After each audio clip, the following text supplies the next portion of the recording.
Women shouldn't work. What? I thought, stunned. He didn't back down, doubled down. Mothers should stay home. That's why the world's fucked up today. It had never occurred to me not to work. I earned a business degree and spent 30 years in a university communications office. I put out 300 projects a year. On the other hand, may I introduce Exhibit One, or as I call him now, my ex-husband. He was as useless as tits on a bull. I installed the backup sump pump when our basement flooded.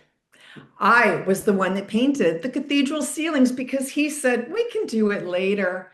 And when I was on the ladder, I said to my kids, if mommy falls off, call 911. I shoveled 12 inches of snow off the driveway before we got freezing rain because he said, we can do it in the morning. I earned more than him. He was the fun parent. I was the real man of the house. After he abused my trust too many times, I left him, bought my own house, did my best to give my two sons the loving, secure, stable home that they deserved. My reward? Women shouldn't work. I thought I couldn't possibly have heard my oldest son correctly. Had he met me? I scrambled to defend myself, hating that I felt I had to. My son had no idea how different his life would have been if we'd have lived on his father's, a paltry social worker's salary. I hadn't had a choice, I told him. Not if I wanted you and your brother to live in something better than hovel and have something more than Spam for dinner. I thought he was proud of me, saw me as a strong, intelligent person. Wrong. His feelings, sucked into the online vortex of misogyny, had undergone a sea change. And nothing I'd done for him, no amount of love or support or the tears I cried could fight that. A new research study carried out in 29 countries, including the United States, suggests that almost a third of Gen Z men believe that men should have the final say in important decisions and that a wife should always obey her husband. My son's 3 years older than Gen Z, but he subscribes to that theory. The worst part, his poisonous words seeped under my skin, and I wondered, had I let my children down? Guilt.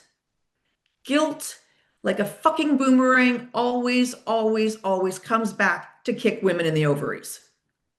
We can do the right thing, choose a family over a job and career, but be left with nothing when the husband decides he's going to leave you for the woman with boobs that still face up. Or we juggle job and family, but miss out on the pivotal moments in our kids' lives. One day, I came home from work and discovered that my oldest, age 3, had ridden his bike without training wheels for the first time. Are you impressed? He asked.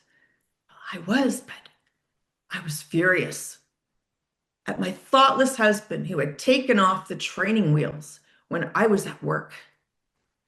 Passive aggressive much? The truth is, no matter how fast we run, women will never win the race, even if we are delusional enough to think we did. And I know this because one normal afternoon, apropos of nothing, my 28-year-old son broke my heart and my faith in my choices. It didn't matter that a 1985 law had given Canadian women equal rights, because equal rights are a nice theory created in a vacuum. But when exposed to the rigors of real-life testing, the law can't protect women from the truth that, like baggy jeans, racism, and fear of nuclear holocaust, everything old is new again, including the fact that more and more men and women believe that a woman's place is in the home.